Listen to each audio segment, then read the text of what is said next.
And we are back here with performer, playwright, marketing extraordinaire for Freefall Theatre, Matthew McGee, here to talk to us about Bash of the Titans.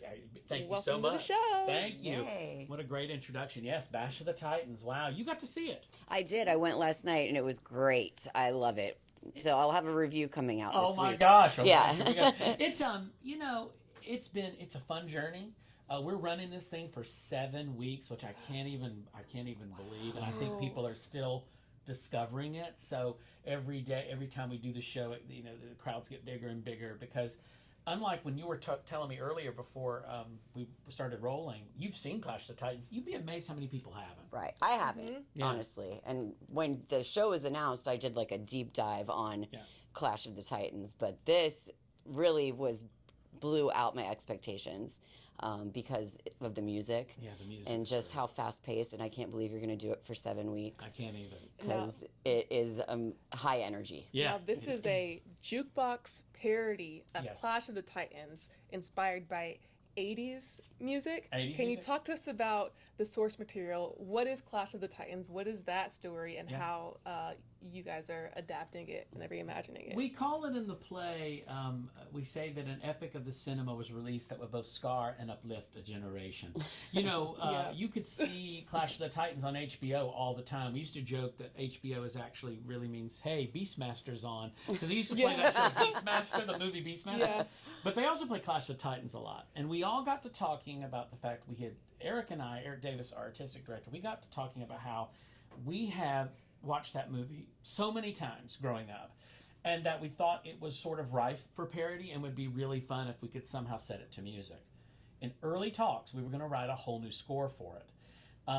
But we decided, and this is a legally distinct parody, this show, we decided to take existing songs and change the lyrics. Mm-hmm. And without giving too much away, there's these great songs that you remember that you've listened to hundreds of different times, but you've never heard them like this because we're able to take the new lyrics and tell the story of Clash of the Titans, which is basically the story of this young man named Perseus, whose father is Zeus. Who you play. Who I play. I play Zeus, and I play... it's very funny. I get to play... The character played by Laurence Olivier and Burgess Meredith, which is a nice melding of the things that I love. Google that, anybody out there who's like, who's that? It's the old people in the show, which is pretty funny. I play all the old characters. But it is about Perseus, this young man who has to find his destiny. He has to save a princess.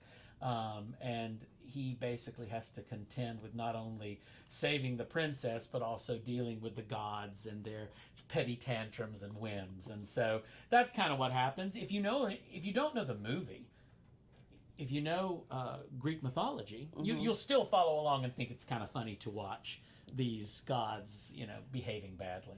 I have to say that when I was reading the synopsis of Clash of the Titans, I was getting very confused. But when you watch the play, it's all very clear, what's going on. Which is so interesting because that's something we talked about a lot. We didn't really even know if people would be able to follow it. And that's good to know because, shows, when you write a new show, it goes through so many different versions, so many different, drafts. Mm-hmm. And this one we didn't have to do too many new drafts on because it kind of started falling into place. What a lot of people don't know, it says on the front of the playbill and on all of the marketing materials, it says book, music and lyrics, and it says by Eric Davis, Matthew McGee, and Michael Raby. But the truth is, Eric Davis, the artistic director and the director of the show, he really picked all of the songs, and he did much of the lyrics to tell the story.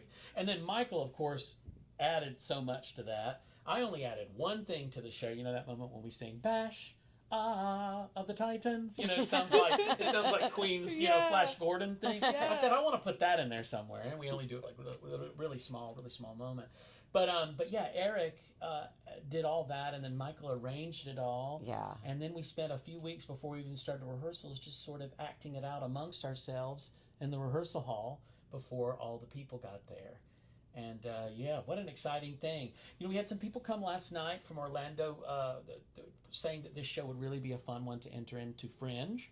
Oh, yeah. To try to get it out there a little bit more. I do think out of all the things we've adapted at Freefall or the things we've created, I think Bash has the most legs to maybe go someplace else. Right. I do think it's fun roles too for people. You know, like there will be people who want to play these parts, and you could probably get stars into some of these roles, and like George Takei as Zeus, who knows? Listen, it's out in the universe. We're manifesting that's that what we're trying now. to do. Yeah. That's what we're trying to do. Yeah. But yeah, I think it has legs because the audiences have just loved it. They have just. And what I think is really, really great about it is that it is for people who love Greek mythology. It's like, I love the story of Perseus, but people who maybe are not familiar, there are figures that you are going to recognize. There's sure. Medusa, you know what I mean?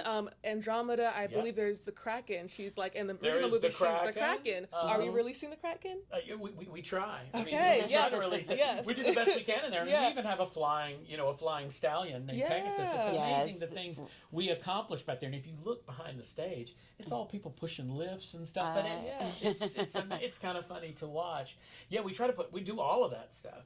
You know, we knew with casting that we had to get it right. So yes, we have Poseidon, and we have Victor Chan, who I've always said is the Filipino Jack Black. Exactly what we were saying last night. Yes, and he's brilliant, and he's funny, and he's got this huge rock voice. And to get Kissy Simmons to play Aphrodite, who had played, I think she's like the longest running actress to play Nala in The Lion King on Broadway in Vegas and all those other places. Incredible. So to get her too, and we knew we wrote those parts for them. It was kind of amazing. It was really amazing. So you got all those great characters. So this is a world premiere, and you're adapting this story that's been told and these figures that have been told. Why do you think that these characters and these stories are so prevalent and are still relevant today? I don't know this for a fact, but I still think young people probably have to learn about Greek myths in school. So, yeah, I'm sure that's they do. That's 100% a thing. I remember when I had to, and that seems like forever ago. But with all the Greek mythology, I think we're fascinated by that. I think we're fascinated by the fact that we can't control our destiny, and that maybe there are other forces at work when we're trying to do that. And so that's what this show really talks about, is the fact that, you're really not in control of your destiny. You may think you are, but there are all these other forces at play. And so, I think people really like the idea of the Greek gods and adventure. And we kind of thought, wouldn't it be great to combine sword and sorcery with a spoof and with fun music? Yes. And the music is amazing, and the arrangements, or there's like mashups of favorites that are just beautiful. I mean, I won't give too much away. No, People should go see it. They should. The artists have amazing voices. It's a great group of people. And we're doing a 7-week run. Do you want to plug this run before we wrap it up? That's right. 7 weeks. They can go to freefalltheatre.com. It's Wednesday through Sunday. We're also showing Bash of the Titans, the movie. I think next week, maybe June 24th or 25th, but you can find that on freefalltheatre.com as well. But lots of stuff happening. It's going to be a great, fun summer, and we're excited to make people laugh. Have them tapping their toes and remembering a different time. Yes. And celebration of Gen X. Gen X, yes. Gen X. The second greatest generation. And the Gen Z who enjoy Gen X things. Yes. Gen Z, they do love Gen X. They do. All right. Thank you so much for joining us, Matt. My pleasure. It was great to be here. Thank you. Yeah.